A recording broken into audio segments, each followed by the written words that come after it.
Order, please. Begin the day routine presenting and reading petitions.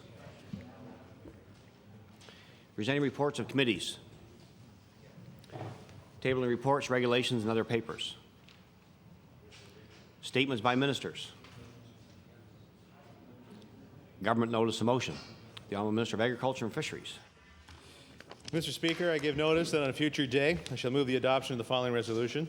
Whereas animal health and registered veterinary technologists have practiced in Canada for over 30 years and as available for professionals in the field of animal health and veterinary medicine. And whereas the number of veterinary technicians and membership in the Eastern Veterinary Technicians Association Nova Scotia continues to grow, and whereas other Canadian provinces have recognized veterinary technicians as important team players in animal health as a part of a growing movement to honor the vital role of the profession. Therefore, be it resolved that all members of this House recognize October 12th to 18th as Veterinary Technicians Week in Nova Scotia. Mr. Speaker, I request waiver of notice and passage without debate. Request for waivers that agreed. All those in favor say aye. Contrary-minded, nay. Motion is carried. The Honourable Minister of Education. Mr. Speaker, I hereby give notice that on a future day I shall move the adoption of the following resolution. Whereas Hurricane Juan shut down schools in Halifax, Chignecto, and other school boards in the province, and whereas while their schools were closed and their homes were without power or even water, 80 teachers from across the province gathered in Dartmouth as planned and spent 3 days preparing to lead the rollout of our Active Readers program for grade 8 students. And whereas these teachers went above and beyond the call of duty last week to keep this program moving forward and to help young Nova Scotians become stronger readers, therefore be it resolved that all members of this House thank Nova Scotia's teachers for their tremendous support and work in programs that are helping students excel at reading and writing. And Mr. Speaker, I request waiver of notice. Request for waivers that agreed. All those in favor say aye. Contrary-minded, nay. Motion is carried. The Honourable Minister of Environment and Labour. Thank you, Mr. Speaker. I hereby give notice that on a future day I shall move the adoption of the following resolution. Whereas the Governor and Council has designated Sunday, October 12th as Volunteer Fire Service Recognition Day, and whereas the Volunteer Fire Service now offers many services that enhance public safety throughout Nova Scotia, and whereas more than 7,500 Nova Scotians freely give their time to train for and respond to a broad range of emergencies as members of the Volunteer Fire Service, therefore be it resolved that this House thank Nova Scotia Volunteer Fire Service and urge all Nova Scotians to take a moment this Sunday to say thank you to a volunteer firefighter. Mr. Speaker, I request waiver of notice and passage without debate. Request for waivers that agreed. All those in favor say aye. Contrary-minded, nay. Motion is carried.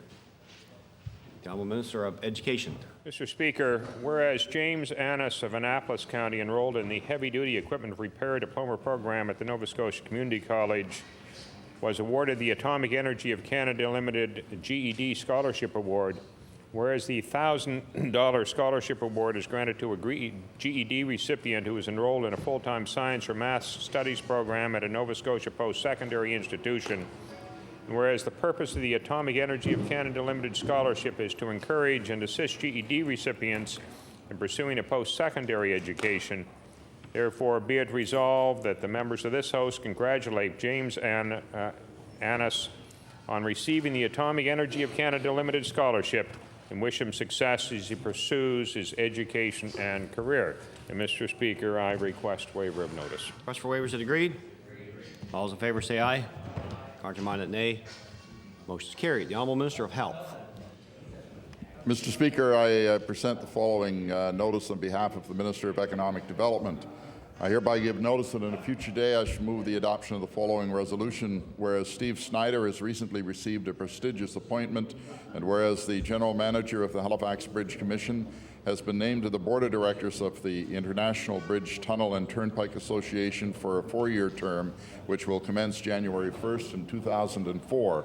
And whereas the worldwide affiliation consists of toll operators, government agencies, and service providers, therefore be it resolved that all members of this House congratulate Steve Snyder on his appointment to the esteemed post of the Board of Directors of the International Bridge, Tunnel and Turnpike Association. Their gain is our loss. Mr. Speaker, I request waiver of notice and passage without debate. For waivers that agreed. All those in favor say aye. Contrary-minded, nay. Motion is carried. Introduction of bills.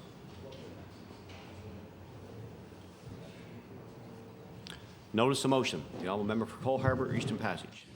Thank you, Mr. Speaker. I hereby give notice, and on a future day I shall move the adoption of the following resolution. Whereas stores were permitted to open on Sunday, October 4th, so victims of Hurricane Juan could buy food and other essentials. Whereas many stores did not open because owners and managers respected the right of employees to decline Sunday work, especially when so many lacked power and water. Whereas the Sunday opening was done in such haste that no steps were taken to protect employees who refused to work on October 4th. Therefore, be it resolved that this House affirms its intention that no employee shall suffer the loss of their job or any other penalty because they refuse to work on Sunday, October 4th, and urges store owners to immediately reverse any such retribution that may have taken place. And I ask for waiver, Mr. Speaker. Request for waiver is agreed. All those in favor say aye.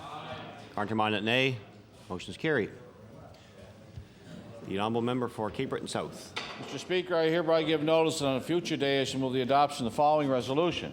Whereas the member from Cape Breton North was loud in his contention that the railway section of the Cape Breton and Central Nova Scotia rail line had a plan, and whereas the government has been silent on this issue since the former Minister of Economic Development assured this House that he saved the rail line, and whereas Cape Bretoners now know that the member from Cape Breton North had no plan to save the railway, and it was all pre-election rhetoric to get the member re-elected. Therefore, be it resolved that all members acknowledge the fact that the member from Cape Breton North and the government has no plan to save the Cape Breton and Central Nova Scotia rail line. I would ask for waiver, Mr. Speaker. Request for waiver here. No. Notice table. The honourable member for Waverley, Fall River, Beaverbank. Mr. Speaker, I hereby give notice that on a future day I shall move the adoption of the following resolution. Whereas maritime seafood exporters now have another dedicated air cargo option to get their product to European markets, and whereas Polar Air Cargo Incorporated of Long Beach, California has started a service from Halifax to Liège, Belgium, that will have 25 tons of capacity reserved for the weekly Halifax stop of its 747 freighter, and whereas Polar Air will fly lobster and other Nova Scotia seafood into the Central European airport that has connections to the Middle East and Asia, in addition to a variety of European markets. Therefore, be it resolved that the members of this House acknowledge another customer of the Halifax International Airport Authority and welcome Polar Air Cargo Incorporated to Nova Scotia and wish them much success as they expand their business into the province. Mr. Speaker, I request a waiver without debate. Request for waiver is agreed. All those in favor say aye. Contrary-minded, nay. Motion is carried. The honourable member for Timberlea Prospect. Thank you, Mr. Speaker. I'll be asking for waiver and passage without debate. I hereby give notice, and on a future day I shall move the adoption of the following resolution.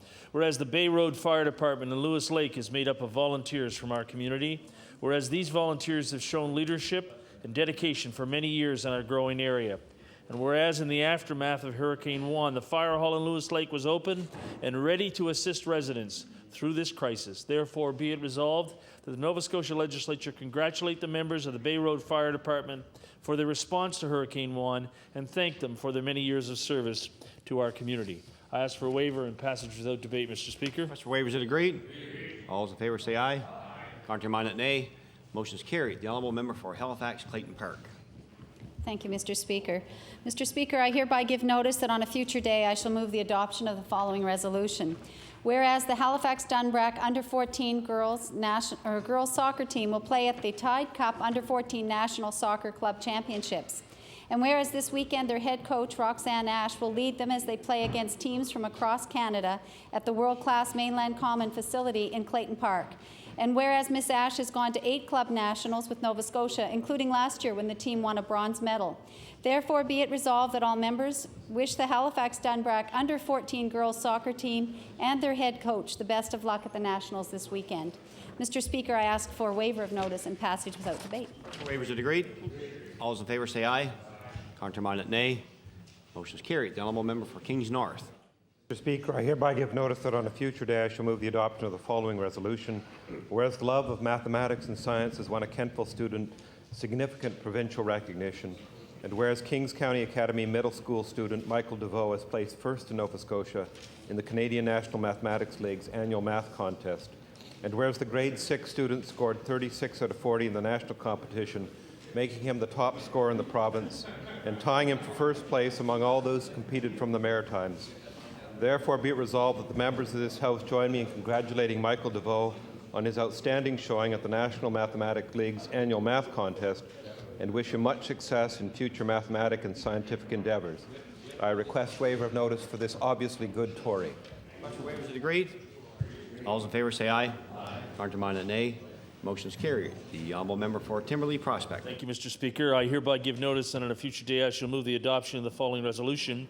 Whereas high school students from the Prospect Road communities now attend Halifax West High School, whereas these students and their many talents will make a positive addition to this high school, whereas Principal Gordon Young and his teaching staff have made these students feel welcome at the new Halifax West. Therefore, be it resolved that this House of Assembly extend best wishes for a successful school year to all of the students, staff, and parents of Halifax West High School. I ask for a waiver and passage without debate, Mr. Speaker. Request for waivers is agreed. All those in favor say aye. Contrary-minded, nay. Motion is carried. The honourable member for Glace Bay. Mr. Speaker, I hereby give notice on a future day I shall move the adoption of the following resolution. Whereas Brian Link and his band West Avenue from Glace Bay have achieved success in the music world, and whereas today Q104 Radio played West Avenue's song The Path on their morning show. Whereas Brian is currently in hospital here in Halifax, therefore be it resolved all members of this House applaud Brian's bravery, congratulate him and his band on the airing of their song, and extend best wishes for safe travel to all those friends and family visiting Brian from Glace Bay and beyond. Mr. Speaker, I ask for waiver of notice and passage without debate. Request for waivers is agreed. All those in favor say aye. Contrary-minded, nay. Motion is carried. The honourable Minister of Education. Mr. Speaker, whereas Jared Baird of Truro recently set a new provincial midget record in the javelin with a throw of 52.52 meters, and also was selected in Nova Scotia's team for the Royal Canadian Legion Track and Field Championships in Kitchener-Waterloo, Ontario. And whereas Jared was part of Nova Scotia's team, which captured 25 medals, 4 better than Nova Scotia's previous best of 21 in 1991. And whereas Jared has a keen interest in track and field, exemplified by his record-setting performance in the javelin throw, therefore be it resolved the efforts of Truro's Jared Baird are recognized and applauded by members of this House of Assembly while wishing him continued success. And Mr. Speaker, I request waiver of notice. Request for waivers is agreed. All those in favor say aye. Contrary-minded, nay. Motion is carried. The honourable member for Dartland South, Portland Valley. Thank you, Mr. Speaker. I hereby give notice that on a future day I shall move the adoption of the following resolution. Whereas Prince Edward Island has already established an emergency assistance fund that is helping residents of that province recover from Hurricane Juan, and whereas this Conservative government has not yet provided emergency assistance for people who don't have adequate food, a warm, safe place to live, or a way to make their living because of Hurricane Juan, and whereas this government's response to evidence of the urgent needs was a late afternoon announcement that it will soon start collecting donations rather than an offer of immediate assistance. Therefore, be it resolved that this government should immediately provide emergency assistance for everyone who cannot afford enough food, who have no safe, warm place to live, or who cannot earn their livelihood because of Hurricane Juan's destruction. I request waiver and passage without debate. Request for waiver. Here and now. Notice is tabled. The honourable member for Preston. Thank you, Mr. Speaker. Mr. Speaker, I hereby give notice on a future day I shall move the adoption of the following resolution. Whereas Colin McKay started volunteering with the Lake Echo RCMP Community Office in 1997, and whereas Mr.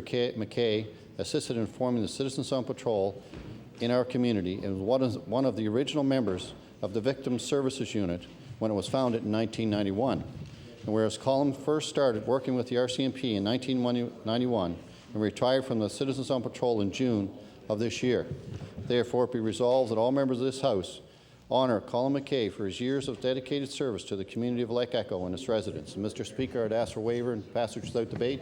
Request for waivers is agreed. All those in favor say aye. Contrary-minded, nay. Motion is carried. The honourable member for Cape Breton Nova. Thank you, Mr. Speaker. I hereby give notice that on a future day I shall move the adoption of the following resolution. Whereas the IWK Health Centre informed its employees on September the 30th in wake of Hurricane Juan and the HRM state of emergency that only those who failed to report for scheduled day shift times would be paid. And whereas on October the 9th, the IWK changed its policy to include those who are unable to report for the evening shifts on Monday, September 29th. And whereas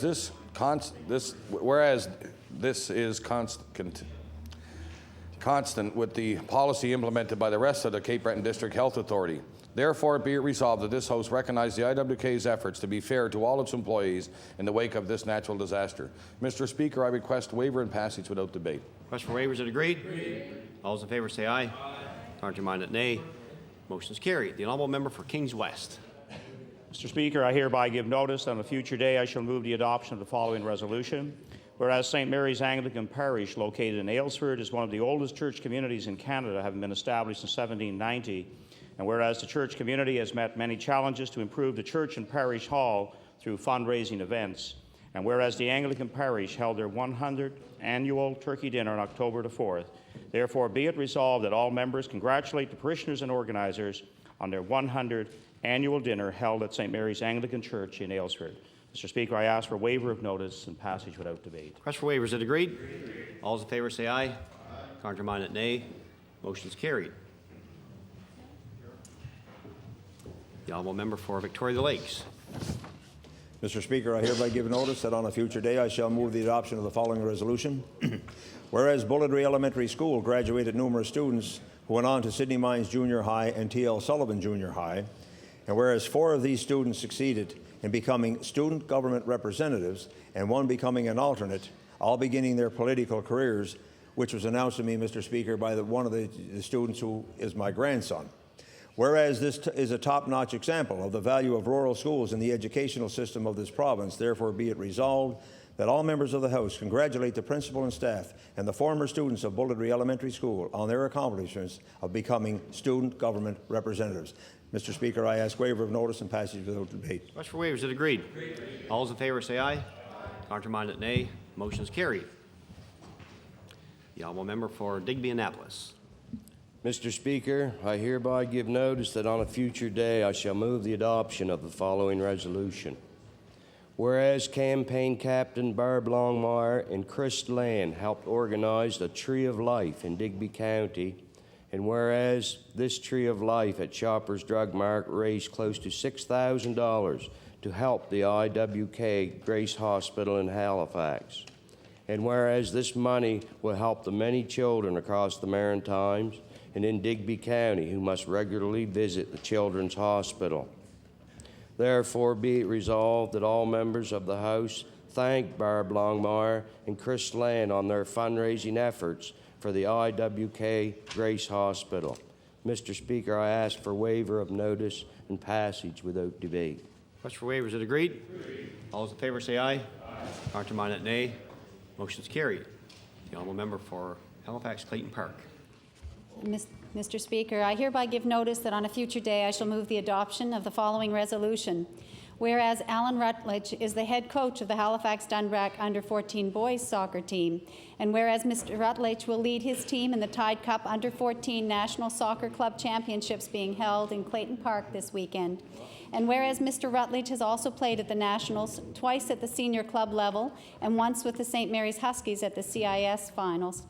Therefore, be it resolved that all members of this House extend their best wishes to Alan Rutledge and the Halifax Dunbrack Under-14 boys soccer team as they compete at the Nationals this weekend. Mr. Speaker, I ask for waiver of notice and passage without debate. Thank you. For waivers, is it agreed? All those in favor say aye. Counterminded nay. Motion is carried. The honourable member for Preston. Thank you, Mr. Speaker. Mr. Speaker, I hereby give notice on a future day I shall move the adoption of the following resolution. Whereas Roxanne Soller started with Lake Echo RCMP Citizen on Patrol in 1999. And whereas Ms. Soller retired in February at the same time her husband Gary did when he became ill. And whereas Roxanne is a great person, has added a great deal of level of experience to the Citizens on Patrol, therefore be resolved that all members of this House can honor Roxanne Soller for her years of dedicated service to the community of Lake Echo and its residents. And I'd ask for waiver and passage without debate. Request for waivers, is it agreed? All those in favor say aye. Counterminded nay. Motion is carried. The honourable member for Glace Bay. Mr. Speaker, this resolution is on behalf of my colleague from Richmond. Mr. Speaker, I hereby give notice on a future day I shall move the adoption of the following resolution. Whereas today marks the first day in 18 straight days where the emergency room at the Straight Richmond Hospital will be open during the weekday from 8 a.m. to 6 p.m. And whereas a physician shortage and physician vacation has been the reason for the weekday emergency room closure. And whereas for the past 18 days, the residents of Richmond County have once again been familiarized with the fact that the Conservative government does not do enough to protect the health and safety of the people in the Strait area. Therefore, be it resolved, all members of the House recognize the perseverance of the residents of Richmond County in dealing once again with the Conservative government's neglect of the health care system. Mr. Speaker, I ask for waiver of notice and passage without debate. Request for waiver here, no. Notice table. The honourable member for Digby Annapolis. Mr. Speaker, I hereby give notice that on a future day I shall move the adoption of the following resolution. Whereas in the aftermath of Hurricane Juan, many Nova Scotia fishermen are looking towards their government for help. And whereas there was private disaster relief delivered to fishermen yesterday in the form of donated fishing gear, and whereas this government has yet to follow the lead showed by the generosity of these West Nova fishermen, therefore be it resolved that all members acknowledge the generosity of the West Nova fishermen and encourage this government to help the fishermen who are affected by Hurricane Juan. Mr. Speaker, I ask for waiver of notice and passage without debate. Request for waiver, is it agreed? All those in favor say aye. Counterminded, nay. Motion is carried. The honourable member for Glace Bay. Mr. Speaker, I move this resolution on behalf of my colleague from Richmond. Mr. Speaker, I hereby give notice on a future day I shall move the adoption of the following resolution.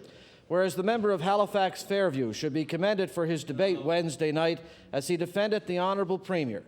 And whereas he clearly demonstrated what party he truly represents when he thought it appalling that a member in the House should speak his mind in a democratic society.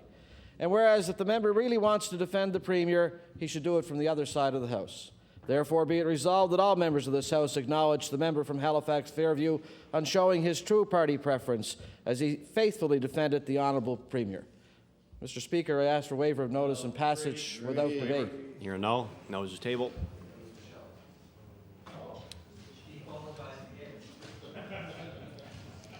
Orders of the day, government business. The Honourable Government House Leader. Mr. Speaker, would you please call the order of business government resolutions? Government resolutions. Mr. Speaker, I move that the adjourned debate on the speech and reply to the speech from the throne be now resumed. Thank you. The honourable member for Victoria Lakes, you have approximately 41 minutes. Mr. Speaker, I request that, is it necessary that I use the 41 minutes?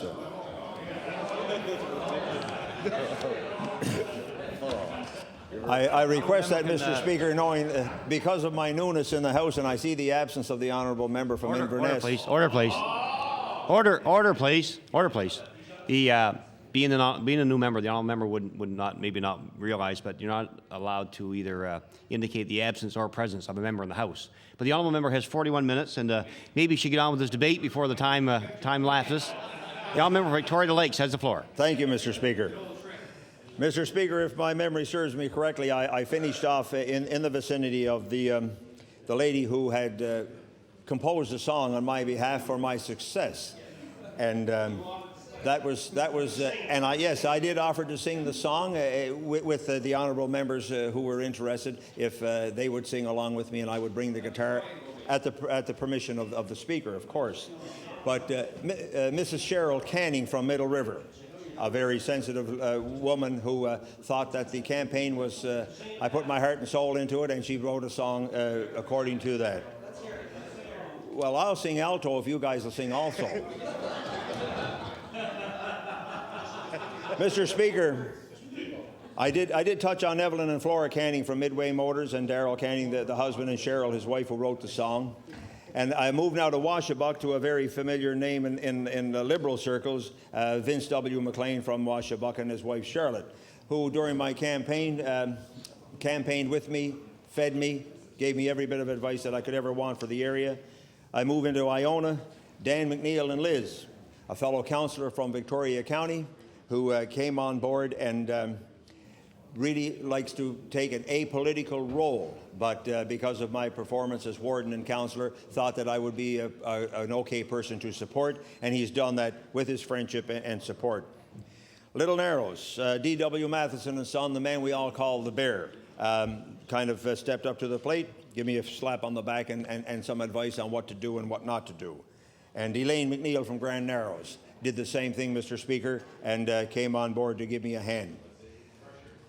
Over to Seal Island, Christmas Island, not Seal Island, that's too close to my home. It's Christmas Island, Cecil McClellan, a big strapping young man who runs the sawmill there and has his finger on the pulse of that community, and was very successful in helping me see the right people at the right place and the right time.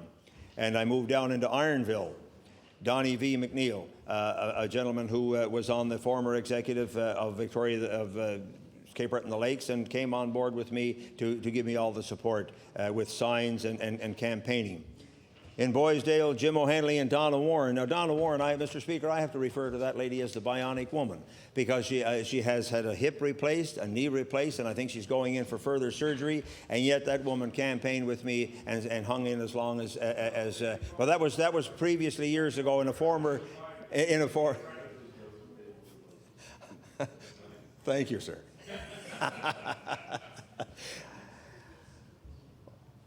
We'll move on from the bionic woman to Bill Nicholson, the man who seconded my nomination, an old school buddy of mine who I probably didn't see since, 30 years I haven't seen them, gentlemen, and he stepped up to the plate. We picked up where we left off back in high school, Mr. Speaker.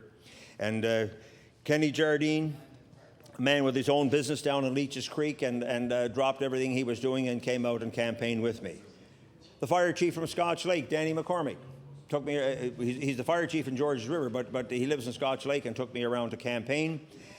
And then his deputy chief, Donnie Jessam, who lives in the Georges River area up in Stanley Bray. But Donnie, like I said, through his shift work, dropped everything and gave me a hand. I campaigned the new area of Sunrise Drive with a gentleman by the name of Robert Hillman, who actually lives in Florence, doesn't even live in my riding, but a true supporter, and came on board and campaigned diligent with me day in and day out. And then I moved to my diamond in the rough, Bullardry Island, where I live, Mr. Speaker, just across the Seal Island Bridge, and a long-standing friend and supporter of mine, Joyce Trenham, who campaigned with me in the Bullardry area and gave me a lot of political advice, being around the political realm for a long time. Vincent Brenda McNeil helped me tremendously. Mark and Gina Ryan came on board, everything from signs to campaigning to the nomination to the election itself. And Anne-Marie McGuinness, a longtime personal friend and supporter, and an old buddy of mine, Donnie Patterson.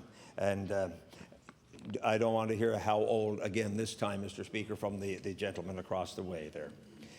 French Vale, Mary and Big Harold McKinnon, two true supporters. You can't go to a Liberal function that they aren't there, and they swung their support behind me 100%.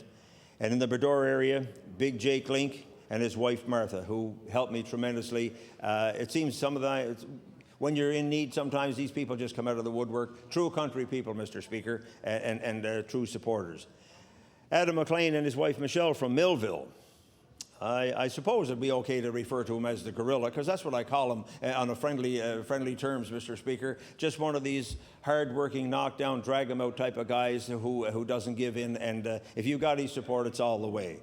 Irene and Ed Ross. Irene was my official agent, and still, like I said, continue to do the paperwork and the tidying up, and still doing work on my behalf, and proud to have them on board.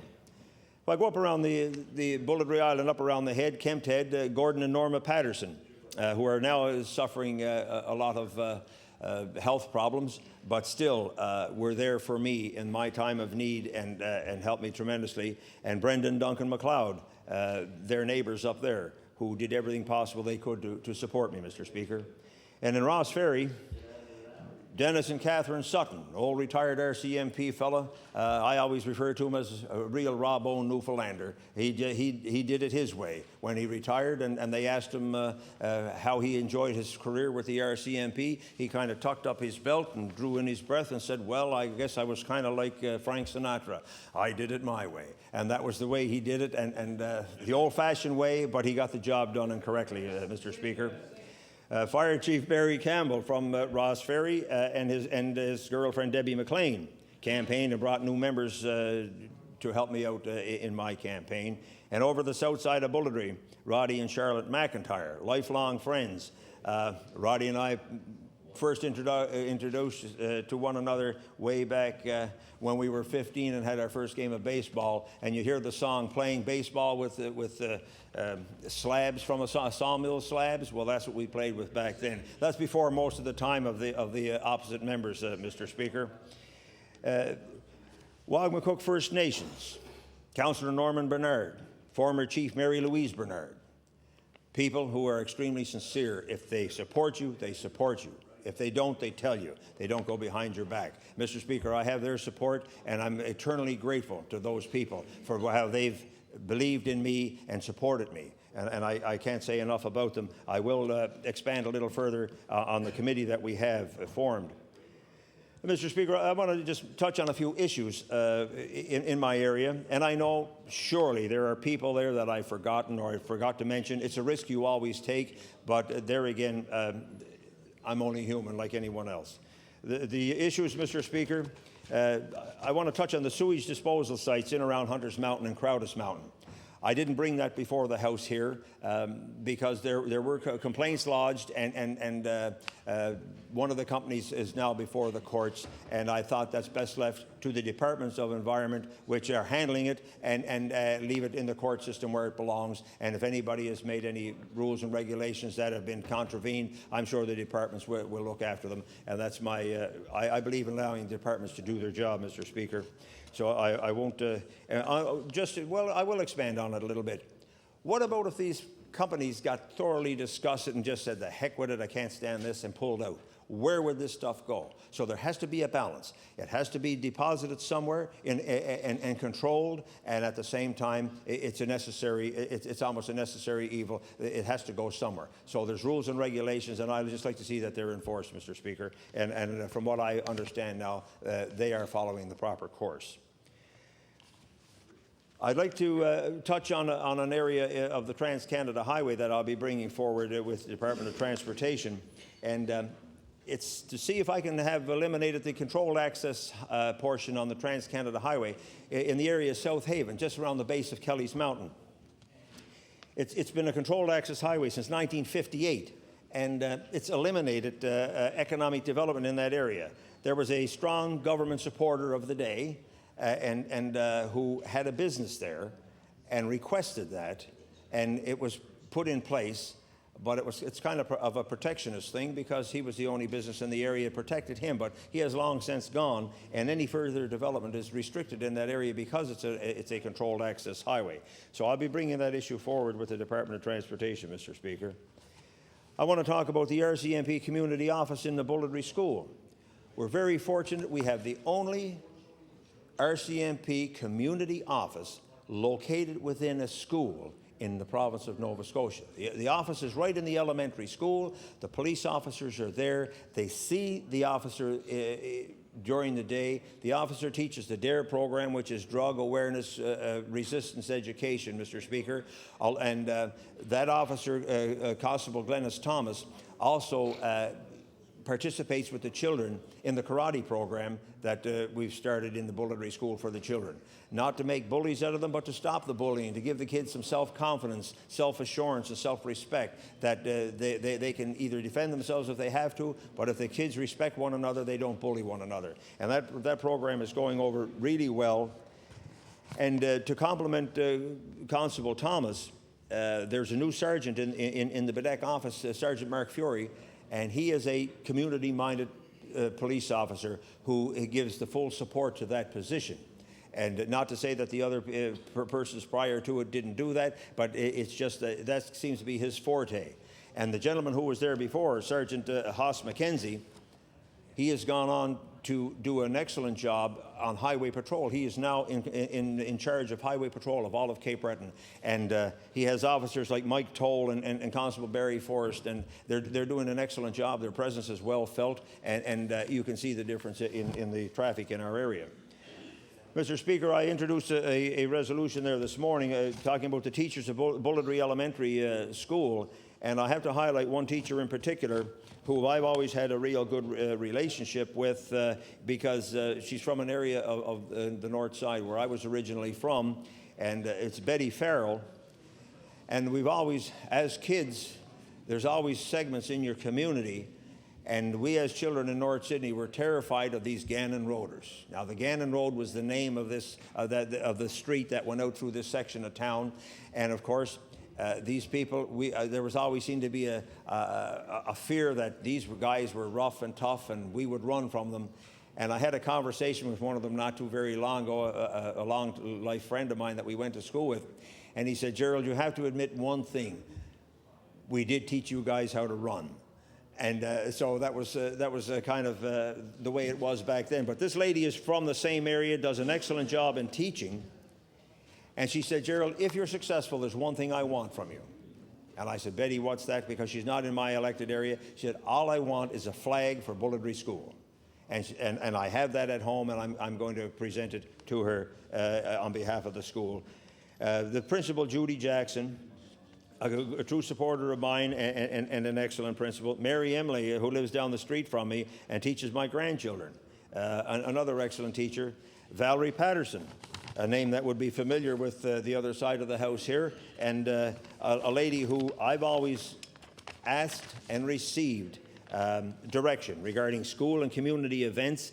And Mr. Speaker, these people are second to none. And as I said in my resolution there, the school produced 5 class representatives in the junior high school system, which I'm very proud to see. And as I said, Brennan McNeil, my grandson, he's one of them. And I said to him, I'll expand on that a little bit. I said to him, Brennan, he was very proud. He said, Pops, I have something to tell you. I said, what's that?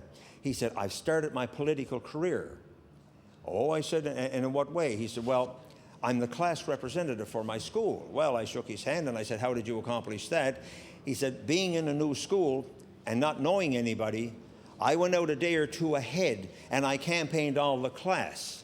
And the day the vote came, people were going around saying, will you vote for me? Will you vote for me? And they were saying, no, we're voting for Brennan. He campaigned, he asked me yesterday, or he asked me the day before. So he followed in Pop's footsteps, I guess, and I'm looking forward to great things from him. Mr. Speaker, I would be absolutely remiss if I didn't speak and expand on a committee that I suppose in my vernacular or my way of speaking, we call it the Bidooba Committee. Well, I was corrected, and this, it's pronounced Bidooba, but it's spelled Pitupaq.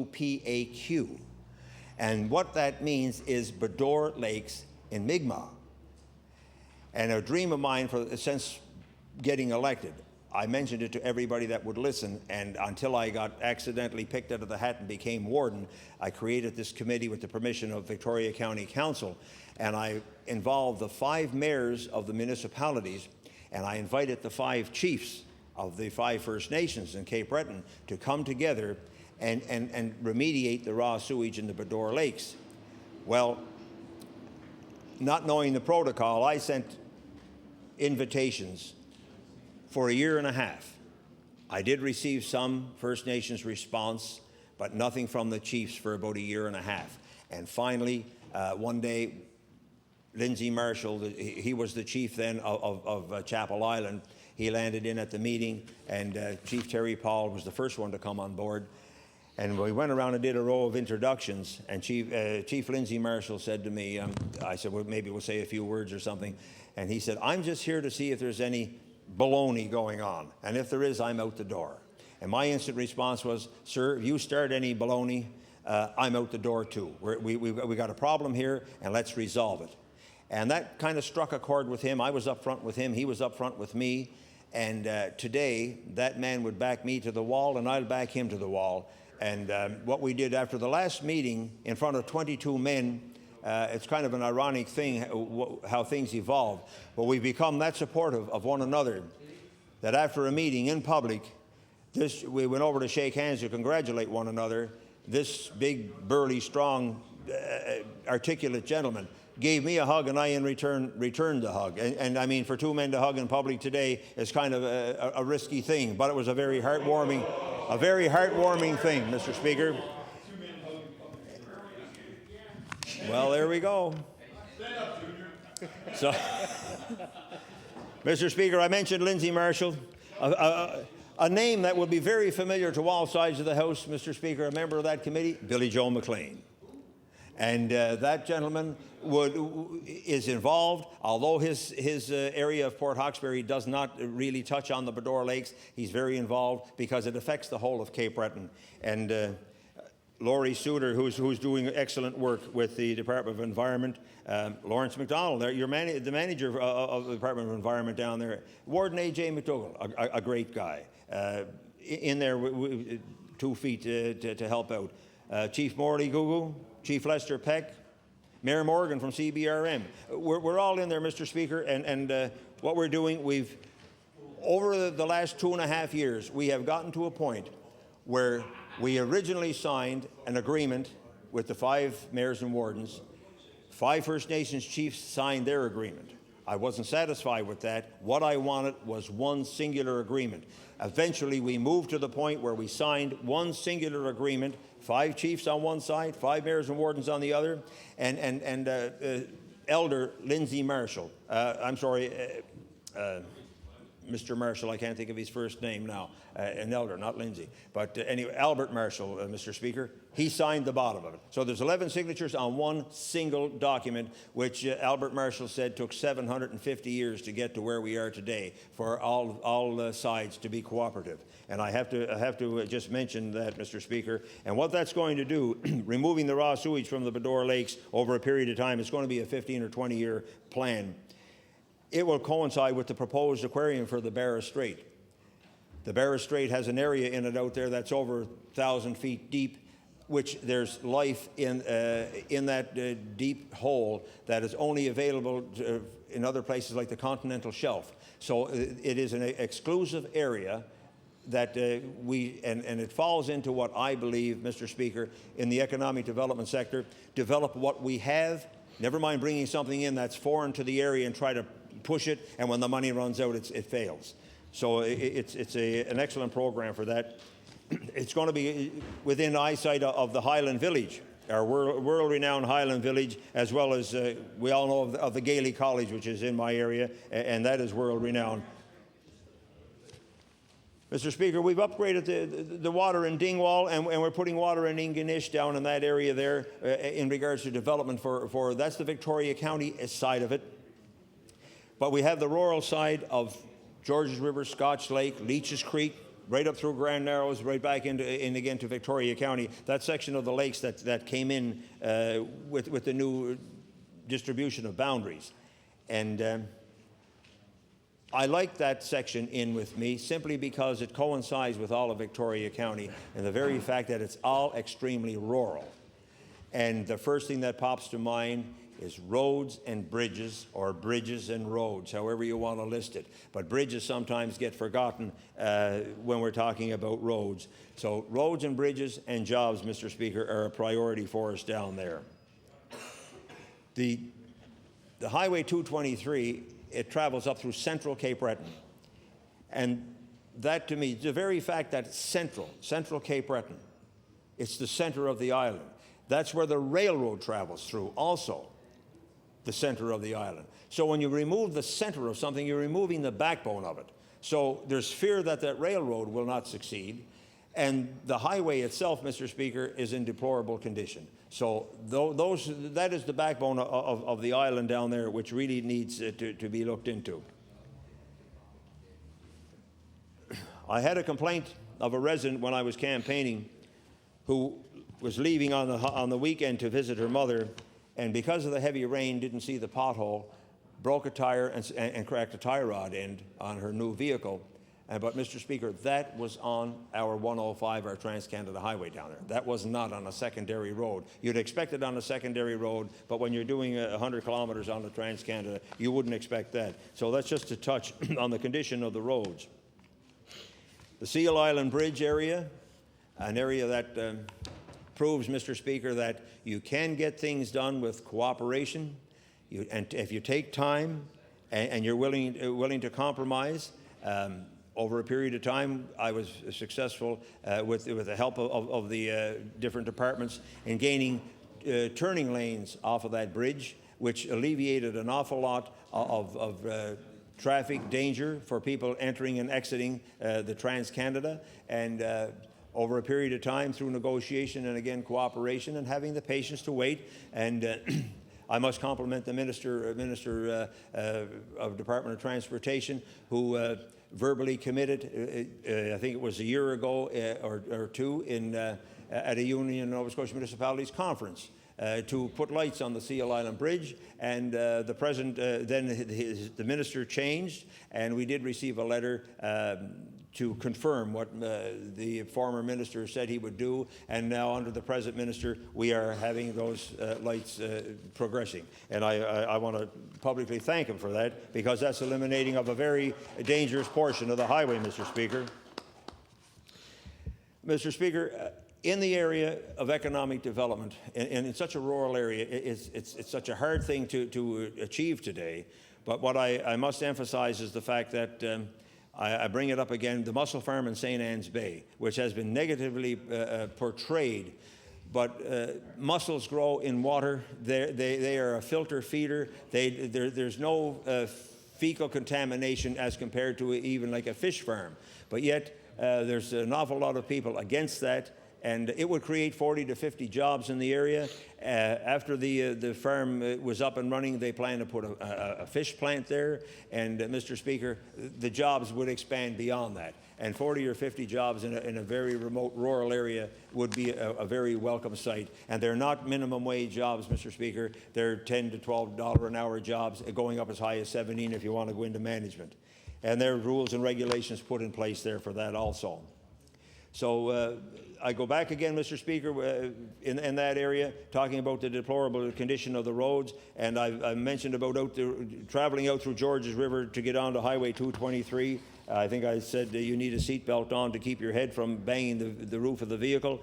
Well, the North Shore leading to the ski hill.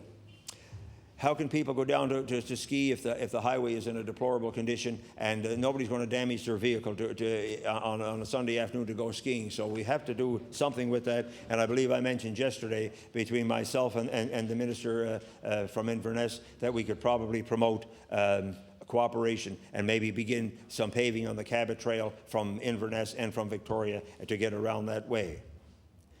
And I, in no way, Mr. Speaker, want to make light of the fact that I'm concentrating on Victoria County over and above the area in Cape Breton Regional, as I already mentioned, Highway 223 and the roads and bridges in that area.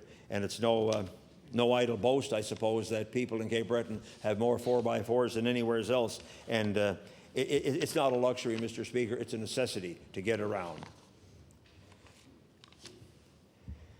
Mr. Speaker, as I stated earlier, I'm very proud to be the first MLA for the new riding of Victoria the Lakes. And I promised the constituents when and if I were successful that I would make them proud. And Mr. Speaker, I am proud to represent them. I intend to make them proud, and hopefully that by standing in this prestigious legislature here, in a suit and tie, dressed as a gentleman, I intend to act like a gentleman at all times, and hopefully, Mr. Speaker, with your guidance, I will make the people that I represent proud, and I intend to do so. And it's a pleasure to be here, Mr. Speaker, and I want to thank you and all the members of the legislature for welcoming me here and making me feel honored to be here, Mr. Speaker. Thank you very much. Thank you.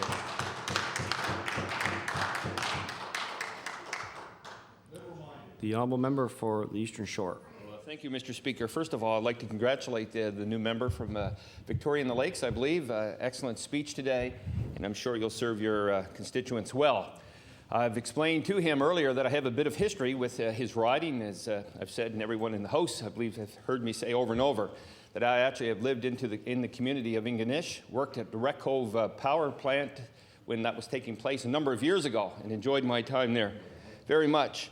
Mr. Speaker, I'd like to congratulate you on your second mandate as Speaker, and I know, Mr. Speaker, that you have and will serve this House well. Also, congratulations to all the members that have been elected in the recent election. Mr. Speaker, I must say that I feel, thank you very much, that I must speak of those who did not return. Mr. Speaker, being here the last 4 years myself, I've known the members that sat on both sides of the House. And I know, Mr. Speaker, that the folks did not return, have to deal with the tremendous the emotion that surrounds that.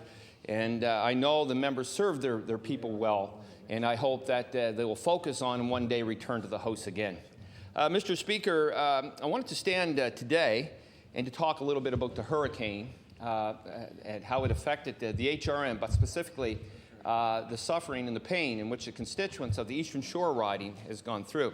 I'd like to thank the member from Digby Annapolis for your help. The fishermen there is much appreciated, and the constituency of the Eastern Shore, 3 Fathom Harbor. Thank you for your assistance. But Mr. Speaker, living in the community of Jador, that Sunday evening, I'll always remember it well.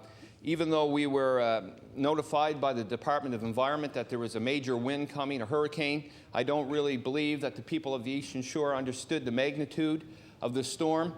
We prepared simply by moving our patio furniture in, buttoning up our garage doors, and putting our boats away. But I want to tell you, throughout that night, Mr. Speaker, it was something to experience. And for those MLAs who live in areas that have not been affected by it, believe me when I tell you, it was a scary evening for most of us.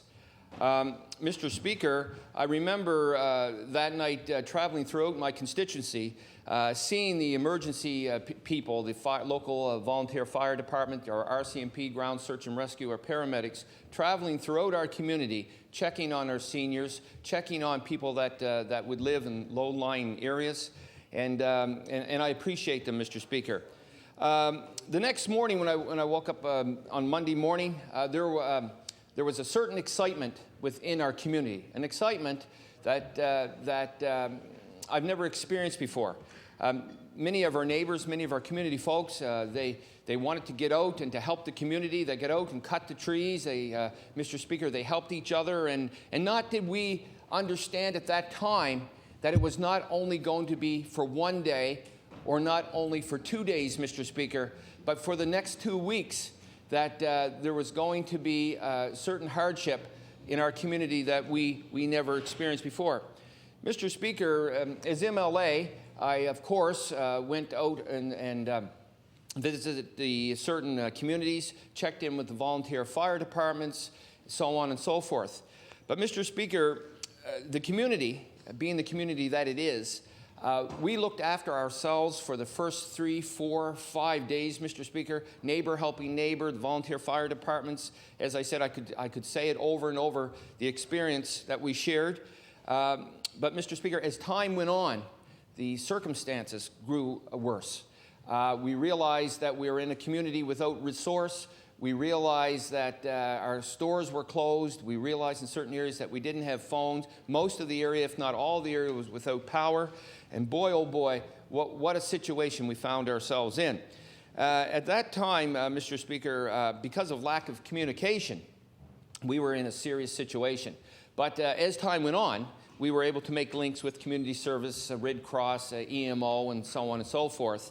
And help and resource started to flow into our community. And our soup kitchens were set up, Mr. Speaker.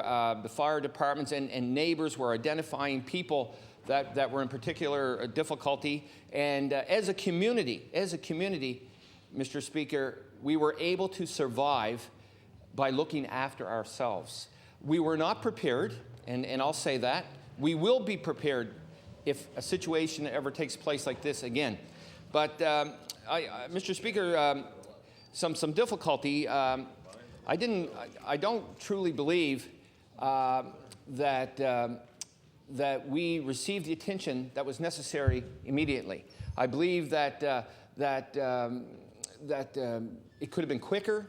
But I'm not standing here today to blame anyone. But I have to, as a representative of the people, I have to identify, Mr. Speaker, the problems that we've had and to make sure that these problems would never, ever happen again.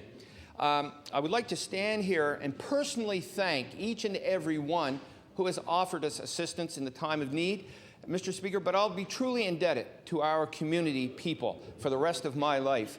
This is something that will remain a story, will remain a part of our history of the Eastern Shore. Mr. Speaker, there's no way that I can explain the devastation of our area. Now, I know we didn't get the proper media attention. I know that, they focus on the more populated areas, but nevertheless, Mr. Speaker, people are people. I had the opportunity to accompany the Minister of Natural Resources, who was very interested in viewing the district, or the riding, and Mr. Speaker, I did. I could see the devastation of our forest, of our fishery, of local people scurrying around, and I flew over by helicopter, Mr. Speaker, to get a true sense of what was taking place. Later on, Mr. Speaker, our Premier visited with me on the Eastern Shore to make sure that he had a true sense of the devastation, and I appreciate that. We visited the fishermen's wharves. We went to the fish plant. We went to some small businesses, and of course, traveled up and down the road so he could get a true sense, so that when the Premier went to Ottawa, that he could properly reflect the information that was given to him on the Eastern Shore, and I thank you. But in saying all that, Mr. Speaker, a situation took place. We've handled it, and we wait for support now from this government through the federal government. And, Mr. Speaker, we will be informing the people as soon as that information arrives. But, Mr. Speaker, I must stand here today and tell this House and the people that we are still experiencing difficulty in the Eastern Shore riding. Mr. Speaker, I have many, many calls coming to my office and to me personally, to my home, stating that there are still people without electricity. Now, Mr. Speaker, you almost can survive almost anything if you have water and electricity. But I want to tell you, the physical and the mental strain that is taking place in independent homes today is by a very disturbing to me. It's important that the Nova Scotia Power, that they have these things corrected and corrected immediately. Mr. Speaker, we have seniors yet that are being identified that need electrical work, that need their services hooked up. We have families that not only isolated, but still on the whole roads. Cottage Cove Road and Jador is still without power. I could name names of pockets of the community that still do not have power. And I'll tell you, Mr. Speaker, it's probably to the 1st of next week before everyone on the Eastern Shore will receive power. And I'll tell you that it's bothering people. The one thing that we dealt with was the great pride of people to identify those who would not ask for help, Mr. Speaker. And as much as I appreciate their strength and their pride, it saddens me to think that there are some individuals in the Eastern Shore that didn't reach out for the help that was there. So, Mr. Speaker, I just wanted to say that I thank all those, once again, who's helped us. I thank the community, neighbor helping neighbor. I'll be truly indebted to our volunteer fire departments. The Ladies Auxiliary, Mr. Speaker, you wouldn't believe the effort, and they stood day after day after day serving our soups and our sandwiches. And Mr. Speaker, I must say it wasn't only soup and sandwiches, and we call it the soup kitchens on the Eastern Shore, of course, but I want to tell you there were full course meals offered to our community. We have the Orshchapan Fire Department put on full course meals. We had the Ostia Lake Fire Department just off from Musquodoboit Harbor putting on breakfast, dinner, and supper. The Musquodoboit Harbor Volunteer Fire Department, the Chesapeake one, and the Lawrencetown one. And also community centers. There were comfort stations set up, Mr. Speaker. Generators were brought in from outside. And once again, people who had generators were sharing it with their neighbors. I could go on and on and on. I could go on and on and on and talk about the hundreds of good stories. Mr. Speaker, I believe today, even though we went through hell, Mr. Speaker, on the Eastern Shore, but I want to tell you our community has strengthened. It's brought out the real compassion in people, and I'm very proud, Mr. Speaker, to represent the good people of the Eastern Shore. I'm sorry that we had to go through this, but I know as weather patterns are changing, as our times are changing, that possibly in the future, we could experience some difficulty again, and I know that the people on the Eastern Shore are survivors, and I know we will do well. Well, Mr. Speaker, as I said earlier, it's with great pride that I represent the good people of the Eastern Shore, from Lawrencetown, Porters Lake, east to the community of Ship Harbor or to Nookums Brook. I've had over 10 years experience now, Mr. Speaker, in representing people. And I've had an interesting career. I was a county councillor and had one pocket of people to represent, and then a regional councillor and had the very large area of District 1 in the HRM, all up through Musquodoboit, Dean, and down through Musquodoboit Harbour, down to Ecum-Secum, and truly enjoyed that experience at a municipal level. Certainly have built and understand the appreciation of the municipal level of government and what the representatives go through representing their people, and then decided in '99 to represent the good people of the Eastern Shore in the provincial election. At that time, my boundary went from Lawrencetown to Ecum-Secum, and enjoyed that experience. A lot of challenges, there's no doubt about that. But in this last election, Mr. Speaker, my boundary changed once again, and now I represent Lawrencetown, Porters Lake to Ship Harbour. Mr. Speaker, I've been an active representative. The people have served me well, and I believe I've served them well. Many challenges, there's no doubt about that. Like most or all of the representatives of rural areas, our biggest concern, of course, are our highways and our roads. And I've identified and have worked with the Department of Transportation to make sure that they understood the conditions of our roads and our highways. Mr. Speaker, I have hundreds of kilometers of highways that need paving. But like anything, we know with certain limitations that we only can do so many. But I have been an advocate for the paving of roads. I believe if we have good highways, we have good health, we have a good economy, and things flow easier. I can remember the first road I paved, Mr. Speaker, down in the Clam Bay. I've taken great pride in telling the people that I worked very hard paving that particular road. And I'll only speak now of the roads that I paved within the new boundary. The road led to one of our famous beaches in Nova Scotia, the Clam Harbour Beach, and we were receiving calls from outside saying that they couldn't visit the beach because that the road was so bad and that was killing tourism on the Eastern Shore. So we identified that, and through the support of this government, Mr. Speaker, they paved 18 kilometers from the number 7 highway to Clam Harbour. Just recently, Mr. Speaker, I've also had the Lake Charlotte area 6 kilometers paved, and moving out of Lake Charlotte, the community that hosts the Memory Lane, in which was an initiative of the community supported by this government, I might add, to help tourism once again. And we've just recently paved that to make it better for the highway system. Mr. Speaker, moving on to the hit of Jador from Salmon River, we've microchipped that road, and I'll tell you that has made a difference. That road was paved a number of years ago, but the microchip, of course, seals that and will give it more longevity. Pushing on past that, Mr. Speaker, we addressed a situation that was a serious situation for a number of years, was the East Chesuncook Road. Mr. Speaker, there were governments after governments that looked at that road but couldn't identify the trouble. But what we have done, Mr. Speaker, is that we have rebuilt that road base and put a chip seal on that. And I hope shortly that we'll be able to finish that job by paving that.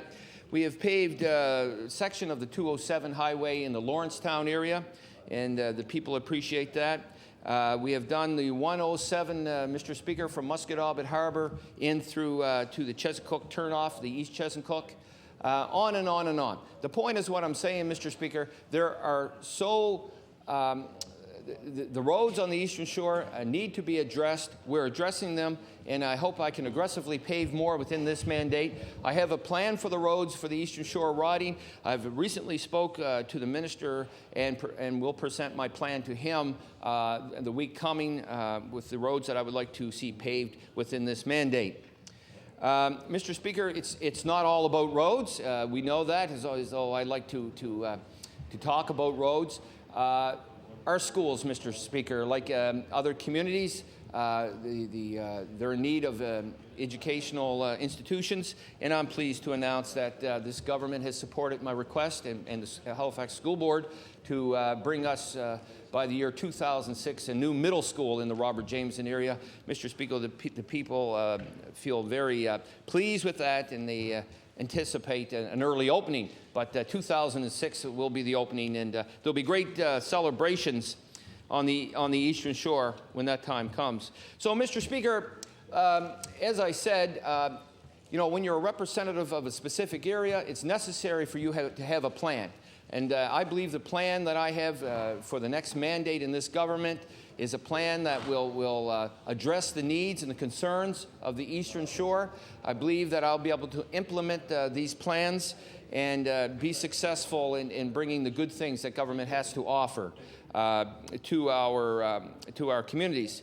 Mr. Speaker, there's no doubt that the province has to identify the needs of one's community, and I think this government is doing that. I think it's also possible for a government to move too aggressively and move too quickly and probably not identify the necessary things within a riding, and by doing that, they will make mistakes, Mr. Speaker. So I feel confident that we're moving ahead in a way that will be pleasing and acceptable to the people of the Eastern Shore. So in saying that, Mr. Speaker, I would like to take my seat now and give someone from the other side of the House an opportunity to talk about their riding. But, Mr. Speaker, it's a great pleasure to be a part of the Progressive Conservative government. It's a great pleasure to represent the people of the Eastern Shore. Thank you.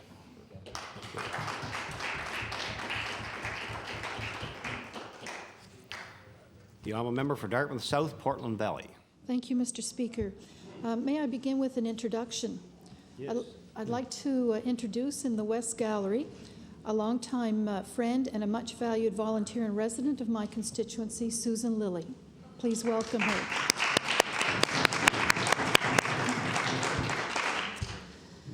Before I start, Mr. Speaker, I want to commend my colleagues in the legislature for their high level of decorum yesterday as the class of 2003 began their responses to the speech from the throne. And I just beg their indulgence and hope that high level continues at least until the end of my presentation.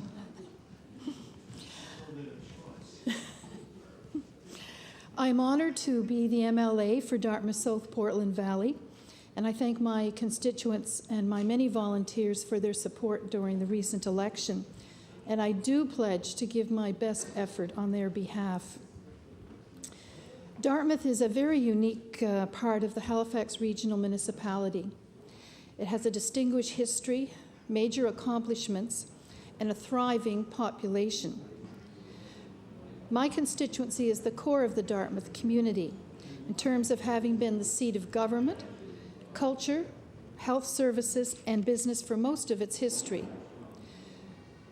Dartmouth South Portland Valley stretches from the Angus L. MacDonald Bridge along the harbour to past Imperial Oil, then includes South Woodside and Portland Estates, then comes back in towards the circumferential highway up into the middle part of Lake Banook, and then back to the Angus L. MacDonald Bridge.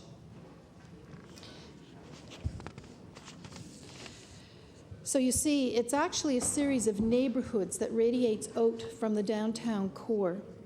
And those neighborhoods include such names as Graham's Grove, Penhorn, Manor Park, Southdale, North and South Woodside, and Portland Estates.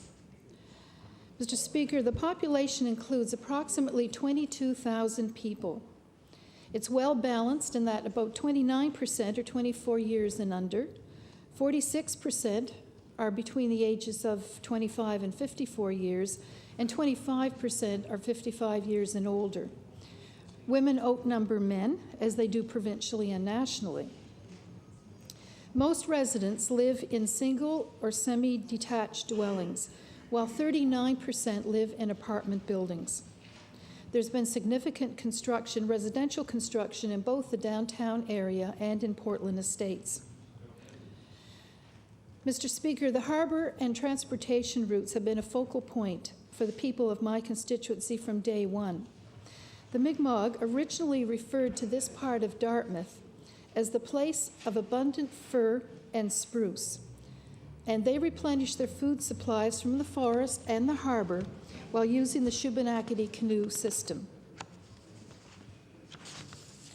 Governor Cornwallis had a sawmill built within my constituency shortly after he arrived in 1749. And late in the summer of 1750, 353 settlers arrived on the ship Alderney. Early life in the settlement was stressful. There was tension between the British and the Mi'kmaq because the Mi'kmaq were aligned with the French. Also, the gathering of the British troops for the assaults on Louisbourg and Quebec made for unsettling times as well. These political events discouraged many people from settling on the eastern side of the harbor during the 1700s, and the population actually went as low as 39 people in 1766.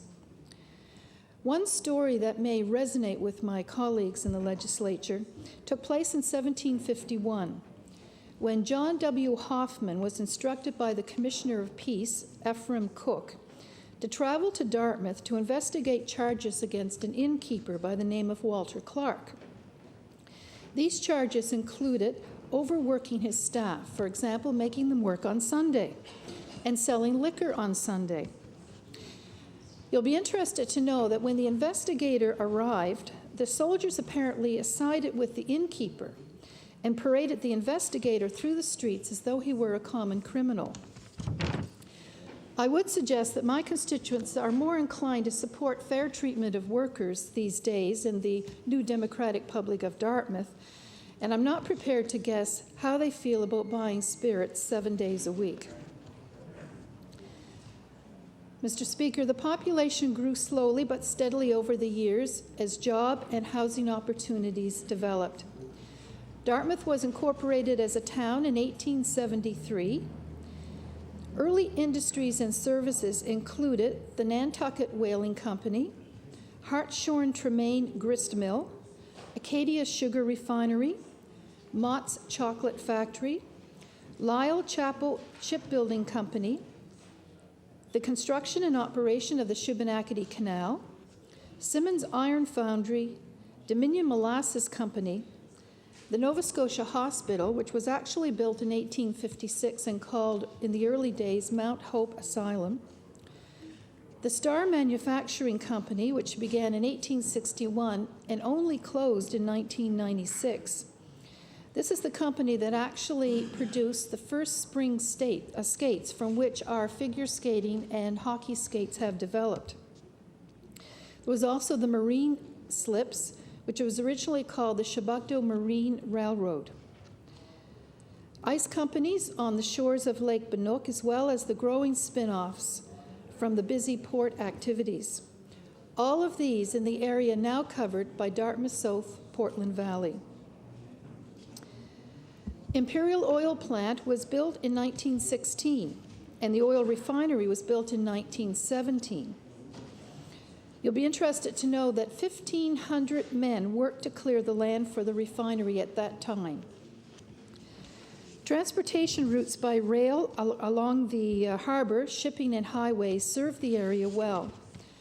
Now today, the industrial strength of Dartmouth South Portland Valley centers around Imperial Oil and South Woodside and the Woodside Industrial Park, which is behind the Dartmouth General Hospital, and also the Ocean Industrial Park. So from the original sawmill in 1749 to the present day, my constituency has provided industrial and manufacturing services to the wider metropolitan area and elsewhere.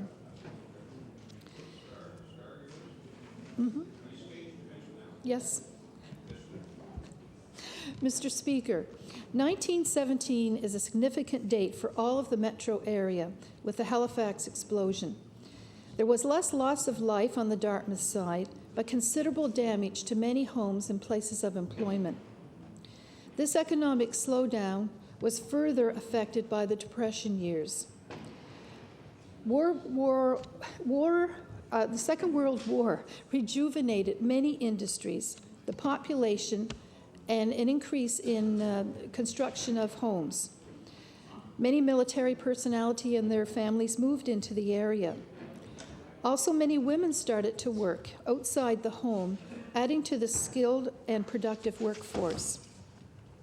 Currently, the retail and commercial areas of the constituency are found in the downtown area, along Pleasant Street through North and South Woodside, and along Portland Street from Penhorn Mall to Portland Estates.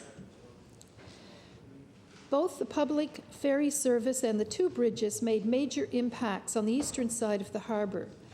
The ferry service is considered the oldest saltwater ferry service in the world and has celebrated over 250 years of operation. The opening of the so-called Old Bridge in 1955 stimulated significant growth on the eastern side of the harbor. And within 5 years, 5,000 new residents moved to both the town and the outskirts. And in fact, it was the demand from many of these new members of the community living on the outskirts of Dartmouth that encouraged the amalgamation, the first amalgamation of Dartmouth in 1961, when the city of Dartmouth was formed. And during this amalgamation, my constituency gained the former county areas of North and South Woodside and part of the Woodlawn area. 35 years later, in 1996, the constituency became part of the Halifax Regional Municipality in a more recent controversial amalgamation, but it still maintains its unique character and sense of small-town caring and friendliness. The motto of the former city of Dartmouth was, "Through friendship we grow," and I would consider this still a very appropriate theme for my constituency. All three town and city halls were located in Dartmouth South, Portland Valley, and there is still a significant government presence in the constituency with departments from all three levels operating there, federal, provincial, and municipal. Mr. Speaker, Dartmouthians have contributed much to the political life of this province.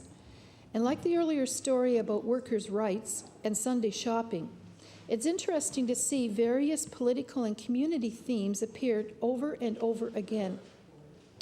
In fact, Joseph Howe was living in Dartmouth North in his Fairfield estate when he made the following speech in my constituency in 1867. Now, his issue at the time was opposition to Confederation, but many of my constituents share these feelings in terms of their opposition to the most recent amalgamation in 1996. I will table this quote, which I'd like to read, and I've taken it from Harry Chapman's In the Wake of the Alderney, which is the most recent history of Dartmouth. My apologies to women, since women didn't vote at this period of time. So here's the quote from Joseph Howe. "Men of Dartmouth, a year ago, Nova Scotia presented the aspect of a self-governed community loyal to a man, attached to civic institutions, cheerful, prosperous, and contented. You should look back upon the past with pride, on the present with confidence, and on the future with hope. Now all that has changed. We have been entrapped into a revolution. You are a self-governed and independent community no longer.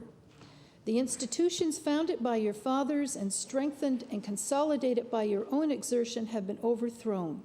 Your revenues are to be swept beyond your control. You are henceforward to be governed by strangers, and your hearts have been wrung by the reflection that this has not been done by the strong hand of open violence, but by treachery and connivance of those whom you trusted and by whom you have been betrayed." And here's the copy of that speech for tabling. "Many residents of Dartmouth South Portland Valley regret the loss of autonomy and control over their programs, their services, and institutions as a result of municipal amalgamation. Now, some would claim there have been benefits, but many constituents continue to give me examples of decreased services, loss of identity, and the feeling that Dartmouth traditions and priorities are undervalued. Mr. Speaker, you may have gathered by now that Dartmouthians feel very connected to their roots and traditions. The history of Dartmouth continues to live and has been well documented from Mary Lawson's History of the Townships of Dartmouth, Preston, and Lawrencetown, Dr. John Martin's The Story of Dartmouth, Joan and Pete Pezant's Like a Weaver's Shuttle, and Joan Pezant's story of education in Dartmouth titled Second to None. There have also been several publications published by the Dartmouth Historical Society, and I just mentioned also the most recent documentation, which is Harry Chapman's book called In the Wake of the Alderney, and it was produced in the year 2000. In fact, many of the historical references that I have mentioned in my reply to the speech from the throne are actually from this In the Wake of the Alderney by Harry Chapman, and I thank him for his labor of love in documenting so much of our history. Mr. Speaker, I've described the history of my community in some detail because Dartmouthians have a strong sense of the past. Whether they come from families who have lived for generations in my community, or whether they're recent transfers. The people of my community value organizations such as the Historical Society and the Dartmouth Heritage Museum, both Evergreen House, which is the 19th century home of Helen Creighton, Canada's best-known folklorist, and Quaker House, originally the home of one of the Nantucket whalers, built in 1786, are in my constituency, and both are open to the public as part of the museum system. And in addition, we have the Somme Branch Military Museum. Dartmouth South Portland Valley is rich in educational, cultural, sport and recreational, economic and religious history and achievements.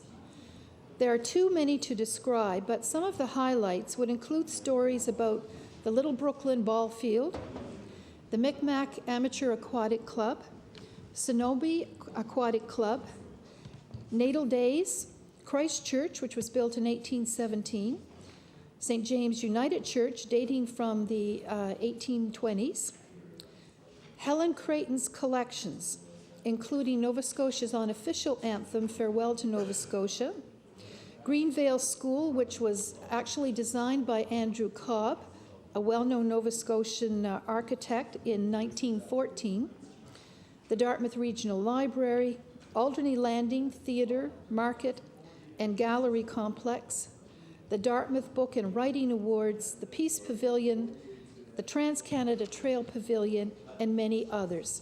These just give you an idea of the various aspects to the culture and life of people living in my area. We are a proud, an independent, and a hard-working community. We have a passion for water activities, whether they take place on the harbour or on one of our many lakes. We also have a vibrant artistic community, including a number of artists such as Susan Patterson, Rose Adams, Don McNutt, Laura Jolliker, and Tom Forstall. In addition, there is a growing list of voluntary sector organizations with headquarters within the constituency. These provide necessary programs and services not only to Dartmouth, but to the whole metro area and in some cases across this province. They include the United Way of Regional Halifax, the Acadian Federation of Nova Scotia, the Self-Help Connection, Big Brothers, Big Sisters, Feed Others of Dartmouth, various church food and clothes banks, and many others. The voluntary sector in Nova Scotia is an area of great interest and concern to me, and I'm sure you'll hear me speak many times about that in future debates. Mr. Speaker, education remains a priority to parents and others in my constituency. Public schools include Bicentennial, Hawthorne, Southdale North Woodside, Prince Arthur, South Woodside, Alderney, and Portland Estates. Also, the Halifax Regional School Board Administrative Building is in the former Dartmouth City Hall, and so was located within the constituency as well. I served on the Dartmouth District School Board for 10 years, and so I know firsthand the tremendous contribution that parents, youth, teachers, other staff, volunteers, and school board members make to the education in my constituency, and I value that support and will work hand in hand with them to maintain the quality of education in our area. There are a number of firsts happened in Dartmouth South Portland Valley. The first steamship in Nova Scotia, the Sir Charles Ogle, was launched there in 1830. I mentioned earlier that the first spring skates, built by the Star Manufacturing Company, were produced in 1863. The first chocolate factory produced candy in Canada from my constituency. The first Women's Missionary Society in Canada started there in 1850. Dartmouth was the first community to incorporate as a town in Nova Scotia in 1873, and it was the first to give women the vote in municipal elections. That passed in 1886, and it took effect in 1887. And it also was the first community in our province to have a partially elected school board in 1978. And I'm pleased to say that I was a member of that first school board. Dartmouth South, Portland Valley remains a vital, growing, friendly place to live, work, and play. But its interests need to be recognized, voiced, and protected. Madam Speaker, my constituents work hard to support themselves and their families. They value family and friends, fairness, equal access to effective public programs and services, a sense of neighborhood and community, and sound management, all values of the New Democratic Party. Our NDP vision of a better deal for today's families is still being discussed in kitchens and community halls across my constituency because it affects people where they live, work, and play every day. Madam Speaker, people are talking about long-term health care needs of seniors, university tuition freezes, public auto insurance, HST relief, and technical aids for people with disabilities and other assistance that the NDP are fighting for. Madam Speaker, my constituents are watching the government carefully. They're looking for evidence that the Progressive Conservatives are keeping their needs and values in mind when decisions around budgets and programs and legislation are made and are considered and made over the coming year. Already too many stories about inadequate home care, housing options, educational funding, programs for people with disabilities and mental health needs, and assistance for low-income families and seniors are crossing my desk and those of my colleagues. The announcement about cuts in provincial departments has sent shudders of apprehension and concern to many families and frontline workers. Will these cuts be made on the backs of those most in need of a helping hand? Government should be protecting those who are vulnerable and providing fair and equitable services for all citizens. Also, Madam Speaker, many of my constituents feel isolated from the political process. They believe citizens are losing control over what goes on in their community, and consequently, they are losing faith in the political process as a means of protecting family and community interests. Local examples for my constituency include municipal and school board amalgamations, the harbour cleanup process, lake protection, community schools, hospital funding, traffic, and many others that are concerns to my constituents. Citizens are questioning the role of government at all levels and becoming disillusioned with the whole political process, including politicians. By listening to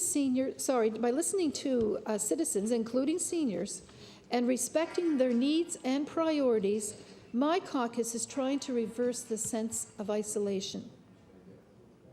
Being elected and serving one's community should be the highest calling possible, and we need to bring credibility and respect back into political decision-making. Seniors, parents, community volunteers, family caregivers, small business people, and youth are demanding that government be more fair, transparent, collaborative, and more focused on citizens and communities. These people need to be respected and listened to. They are trusting us to live up to our responsibilities. There's lots of wisdom and experience in my constituency, and I plan to continue to listen very carefully. In closing, I want to make two tributes. Firstly, to Wendy Lill, who is the Dartmouth Member of Parliament. It's business as usual for this hard-working MP until the next federal election. But I want to take this opportunity to publicly thank Wendy and her family on behalf of myself and my constituents for her tremendous service to her riding and all of Nova Scotia and Canada.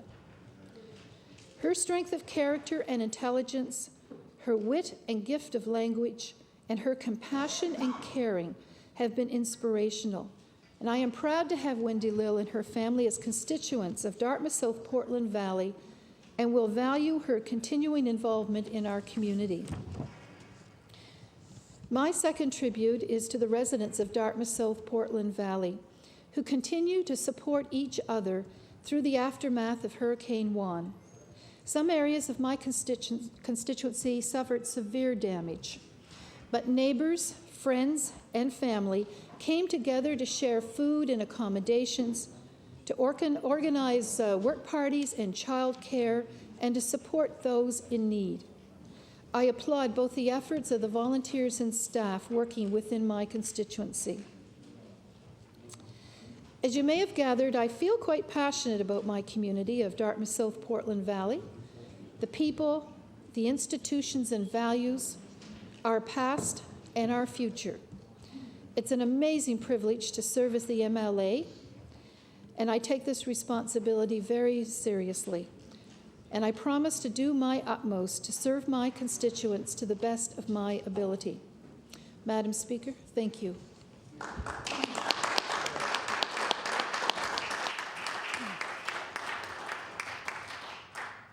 The honourable member from Halifax Clayton Park.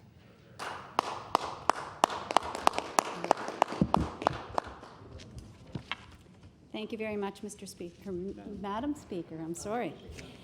It's certainly an honor and a privilege for me to rise today in this House and to address the speech from the throne. I appreciate the opportunity. I'd like to begin by thanking and congratulating the Speaker and the Deputy Speakers, and for acknowledging the hard work of the pages in the House, the Sergeant-at-Arms, the clerks and the clerk and deputy clerk, for all of the hard work they do to ensure that the House functions as well as it does, which is exemplary. Thank you. Yeah. I rise today as the very first MLA for the new riding of Halifax Clayton Park. The riding was formed as a result of boundary changes, really relating to a tremendous increase in population in our area. It formerly rested within the Bedford Basin riding. It certainly now has the same population as the former Bedford Basin riding had in the last election in 1999, which is an indication of how quickly that area has grown. I'd certainly like to formally thank the residents of Clayton Park for their support that they showed to me during the election and continue to show me today. It was certainly a great privilege, as many other members have pointed out, to go door to door. Is an experience like none other. You certainly learn firsthand what issues are on people's minds and what things are troubling them and what things they love and value in their communities. And I appreciate that very much, having had that opportunity to do it. And I think it's wonderful that we do that in an election in order to really hear from the people that we're going to represent. During the election, I had many wonderful workers that helped to make the whole thing possible. There were especially many young people that helped me, and I appreciate that tremendously. People giving up valuable time in the summer months and taking many hot days to go out and walk along the streets of Clayton Park with me. As the election unfolded, we actually visited every single street and home in the area, every house and townhouse, and we got into a majority of the apartment buildings, which was quite a feat for anybody who knows the area of Clayton Park. We, I'm sure, have one of the highest concentrations of apartments and condominiums of anywhere in the entire province. And any drive in from the airport will show you that as you come driving between Carney Lake and the city. So I'd like to thank as well during the election the work that my husband Michael did and my two children, Caroline and Stuart, and certainly their friends as well, who came out to enjoy the campaign. I think it's really important to note that whatever party people support and whatever feelings they have are philosophical feelings. I think that having young people engaged in the political process is essential. And I think it's wonderful to see them out taking an interest, understanding the issues, following what's going on within our province, at different levels of government, whether it's municipal, provincial, and the federal impacts. And I think that being involved in an election is a way that they become aware. It sort of opens doors, and I'm sure that, Madam Speaker, you would agree that is a wonderful thing to see young people take a stand and get involved and learn about the processes that make our government's work in this province. So it was wonderful for me to see so many young people get involved, and I know that even today they're following what's going on, and that I think is wonderful to hear them talk to me about the issues and the bills before the House and so on. It's really quite surprising and gratifying. In addition, during the election, I would be remiss if I didn't mention my mother, who took time away from her much-beloved cottage in Parsborough to join me in Halifax for an entire month. She missed that time terribly, but she was invaluable, and as anybody will know, having the support of your family and certainly having a mother that's behind you 100% is a wonderful thing. It helps, and it certainly makes all the difference. So I can't thank her enough. Elections are in many ways a very humbling thing because we realize how many friends we have, how much we depend on other people, that it is not just the candidate alone who sallies forth to carry a cause. It is many other people that back us up, and it's very humbling to rely on old friends and also wonderful to make new friends along the way. So certainly, I think you get the impression I enjoyed talking to people on the doorstep. I enjoyed the election process tremendously, and I think that many other people benefited as well by being part of that. And again, I'd like to commend everyone who takes a role and gets involved in an election, whether it's even to the point of taking a sign on your lawn and declaring an interest or a support for a candidate. I think that in itself is a wonderful thing because a lot of people are reluctant to do so. And really, in a democracy like ours, you should be free to state your preference and to stand up and support a candidate. And I've actually had the experience of living in Jamaica some years ago between 85 and 88. And during that time, it was a real shock to me to find that people would not mention democracy, elections, party affiliations. And in Jamaica, it was a matter of life and death. If you said that you supported a particular party, you could be absolutely drummed out of the neighborhood you lived in. Your family could be discriminated against or harmed. And during elections, they actually had, many people killed. So you can understand that I do value the right that we have here today in Canada and that we enjoy. So I'd like to commend and thank the other candidates who ran against me in the election. I know they worked hard. I know they were dedicated. I know that they also care about the neighborhood that I represent.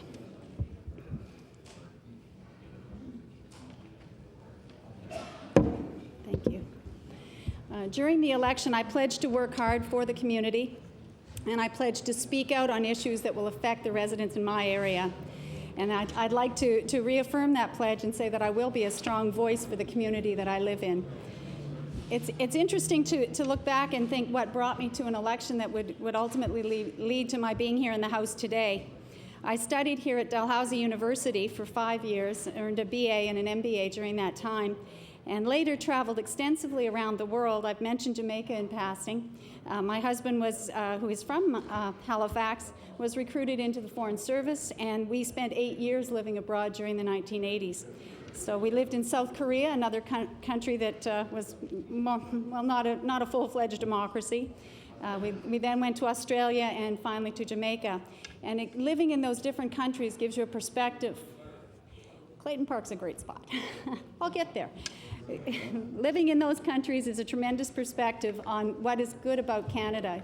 You appreciate other ways of doing things. You learn things that are useful. You learn that we don't always have to do things the way we always have, that there's new ways, sometimes better ways that we can adopt. But you also learn to value and cherish the things that we do very well that other people come from around the world to appreciate here in Nova Scotia. When I returned to Nova Scotia, I had the fortune of moving into the brand new and fledgling neighborhood of Clayton Park West, where I still live today. That neighborhood had only begun to be developed. In fact, I moved into the first street in Clayton Park West, which had homes on it. A few of the neighbors had been there perhaps 6 months ahead of us, and that was in August of 1990. I had a young family at the time. My children were 1 and 3 years old. And it gave me an opportunity to be part of a growing and fledgling community that was looking for services, looking for even an identity as it became part of an older established community around it. And during that time, I became politicized through a number of school issues, which is not uncommon. I began with arguments and often lobbying for French immersion, which my children were enrolled in. Issues of busing and getting to school, because as a new community, we were far from the existing schools of Grosvenor, Wentworth, and Rockingham. And it was not within busing distance. A lot of us weren't bused, and it was difficult. That led directly to a lobby for a new school for the Clayton Park West area. And the Clayton Park West area in between the last 2 censuses has grown by 75%. So it now is home to thousands of citizens. No questions. Thank you. As a result of that lobby, we were able to get a brand new school for the area, and it is one of the P3 schools. It was announced under the previous Liberal government. And I must say that I hear a lot of criticism over time in different forums about the P3 process and the P3 schools, but I can tell you unequivocally that the people in Clayton Park West are delighted that a school was promised and came forth in 2000. And the reason we are is because there was no land left in the community. It was being developed, and if the province did not commit and buy the land and build the school, we would have had another few streets of homes. We would not have had a school in that entire large area. There was no other land. By the time the commitment was made, that was the last large block of land that was left for a school. So we're very delighted that the decision was made and that a school opened in September of 2000. And that school today, there was a lot of discussion at the time that we didn't have the population, and that the way the province plans new schools is that the population has to be in place before the school is promised. And I think that that's something that perhaps the Minister of Education might look at, that oftentimes there's a fear that you might build the school and the population won't materialize. But with the growth we've experienced in HRM, that was a very slight risk to take. And in the meantime, a community was held up, waiting to justify the population when in fact we were exploding. In the meantime, the school is only 3 years old, and it's beyond its capacity almost. It's over 650 students this year in primary to 9. A lot of the specialist classrooms are now being used for schoolrooms. And that is natural. A community will grow and peak and so on. So we understand that, but it has taken only 3 short years to hit that point where they believe we're at the peak. So I think that it is wonderful that the school is there. The fact that it's a P3 school has not been detrimental to the community. I realize there's higher costs to rent the building, but because we're in an urban area, there are other schools as well available. It may be different in a rural area where a community is entirely reliant upon the one school. But it's been nothing but a bonus and a boon for our community. Thank you. So as you can see, I came to Clayton Park West, and I've, after traveling for many years, we have in fact put down roots, which is what we intended to do. And I would never have imagined at that time that I would find myself as a representative or elected representative for the area. In the fall of 2000, I ran for City Council and became the regional councillor for District 16, which is Clayton Park West, Rockingham, and Prince's Lodge. So it also encompassed an area running in towards Bedford. It was a very large area, again, the largest in population of any of the city districts, the fastest growing, the most demanding, I think, in many ways. I had the privilege, while sitting on council, of serving with Gary Hines and Keith Caldwell, who join us today in the House. And I can say that the experience of working with the other city councillors was very, it was wonderful. It was a tremendous learning experience. And I think that anybody who served on municipal government will agree that being a municipal councillor, you never look again at your neighborhood with quite the same eyes. That it gives you a perspective on all of the little things that embellish a neighborhood, that make it unique. And we certainly see all the little flaws and all the great things. So it's a wonderful grounding and understanding for your neighborhood. The Clayton Park area is really typified by a number of issues. Growth is number one. You may gather that I've mentioned the fast pace of growth. We were the fastest growing community in Nova Scotia between the 96 and 2001 census. What I'm looking forward to now is that area is just about completely built out. So we're looking now at the maturing process, at the being able to become more stable and grow as a community rather than just grow as a collection of buildings. And the spirit of community is very much alive, and you'll see that as I go through my speech to the throne, Madam Speaker. It's been characterized by fast-paced development and at the same time a lot of concerns for environmental issues. Blasting is one of the key, probably disruptive factors for people living in an area that's under a lot of development pressure.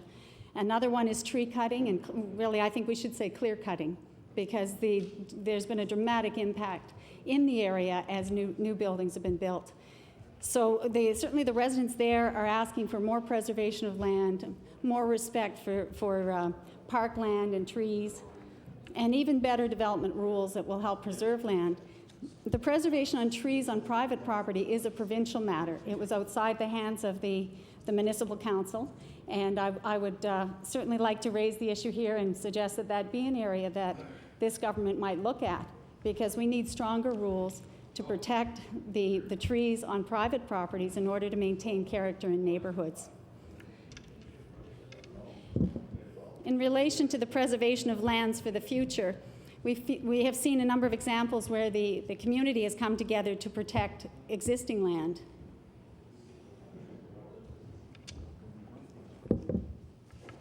One of the groups that was formed only last year is called the Friends of Belcher's Marsh Park.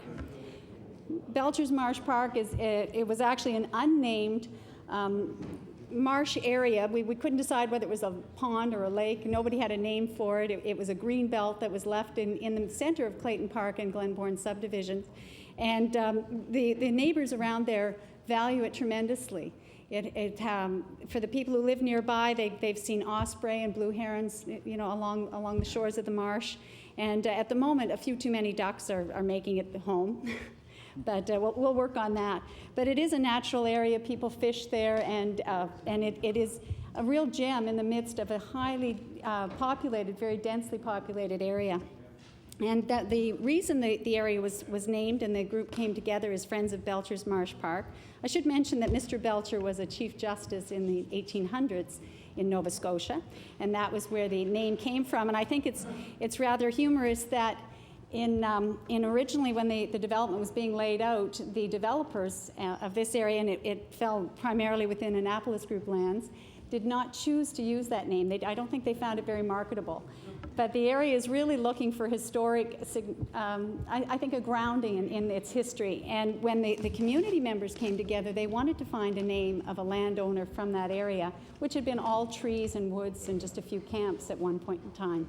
So they went back in history and found that particular one.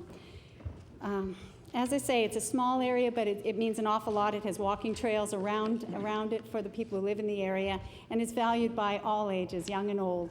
It's used by runners, people with their strollers, people walking their dogs. It's wonderful. So that's one of the areas that's been preserved right in the heart of Clayton Park West, and only a few blocks from the area that was blasted by rocks from the quarry that had a mishap in earlier this year in August.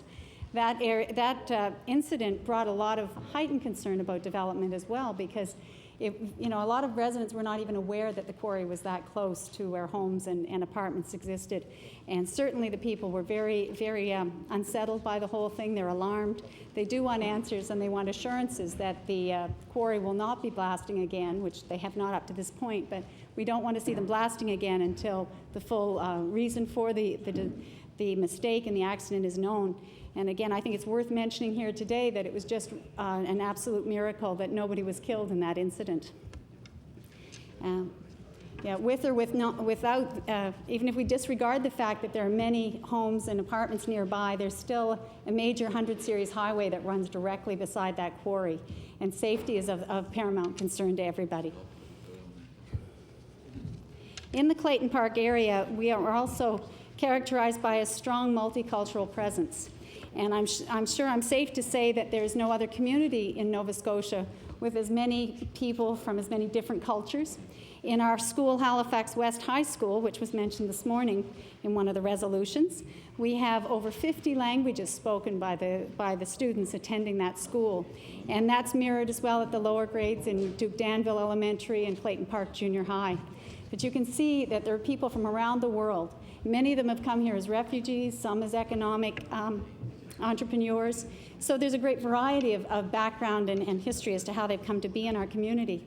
But as is often the case with immigration, people like to live in an area where there are other people from their country and an opportunity to be accepted. And I'm very proud to say that in the Clayton Park area, people have found a warm welcome. In the area, in fact, Arabic is the second most commonly spoken language other than English. Madam Speaker, immigration is an issue that is particularly of interest to me. Again, probably directly as a result of my experience of living in other countries and being the person who was the expatriate or not the native of that country. I have a great appreciation for the difficulties that people face when they come here and try to make a home and a future for their families. I think there's an awful lot more that the province of Nova Scotia and the regional municipality could be doing jointly to encourage immigration to our province. And I believe very sincerely that immigration does benefit and enrich our communities and our economic life. I think that as time goes on, we've had a little discussion here this week about the aging population, the need to let people work beyond 65. We're going to find skill shortages. And in fact, we already have noted skill shortages in the province. And I think immigration will answer a lot of those issues. But people will not come here and settle unless they have a welcome community, unless they have the services that help them to assimilate and settle down. And I think that there's a very good example in the city of Winnipeg. Winnipeg in the mid-90s had the same level of immigration as Nova Scotia, or as Halifax, say HRM. Nova Scotia received about 3,500 immigrants in the mid-90s. We're down now to about 1,500 immigrants a year in the province, again, most of them settling in HRM. But in the meantime, Winnipeg is now approaching 10,000 immigrants a year. And the difference is they've had a concerted effort from all levels of government, the provincial government working with the municipality, to ensure that they have met the needs of people who move to their city. And they've done that very successfully. And they see the benefit, and I think that's something we could learn from. So I'd like to see us do more in that way. Even among the 1,500 immigrants that we attract to Nova Scotia, we're not keeping a large share of those. The retention rate is low, and they're heading to the main centers of Montreal, Toronto, and Vancouver. And those cities, are welcoming because I guess they have the structures in place that encourage newcomers to the country. But I think we could do a lot more. We need to help schools and the school board in areas like English as a second language. And I think, again, the demands are different across the province, but where there are communities with high immigrant populations or large numbers of kids that need ESL, we need to provide that. There are also social supports that are needed. We need support for groups like the Metropolitan Immigration Settlement Association, MESA, that does tremendous work and is, like so many of our organizations in the province, it's a nonprofit group. They're always struggling and looking for funding, writing funding grants, and spending a lot of their time and effort on that side of the equation when they could be doing the good work that they're certainly able and qualified to do and have been doing. So I think that there's an area there where we could do a lot better and really maximize to the benefit of all of Nova Scotia. Much of the riding of Clayton Park does overlap the area that I represented on HRM Council. The riding begins on Tremont Drive, which comes straight up off the Bedford Highway. And I take a note that many of the members of this House, in speaking of their areas, love to say how beautiful they are. So I'd like to mention that there are beautiful views of the Bedford Basin as you travel along the Bedford Highway, which is one of the boundaries of my riding. Going up Tremont Drive, there's a school called Rockingham School, there's been a school on that site for the last 100 years. It's been, in fact, in the past known as School Street and was renamed when the whole area was annexed to the city of Halifax in 1969. Rockingham School is an example of a community. I mentioned earlier that we're a very active and outgoing community. Rockingham School had what I would have to say was the worst looking school grounds anywhere in HRM and perhaps in the entire province. And shortly after I was elected as the area councillor, I toured that school with the mayor, and he couldn't believe the unsafe and unsightly grounds. There were concrete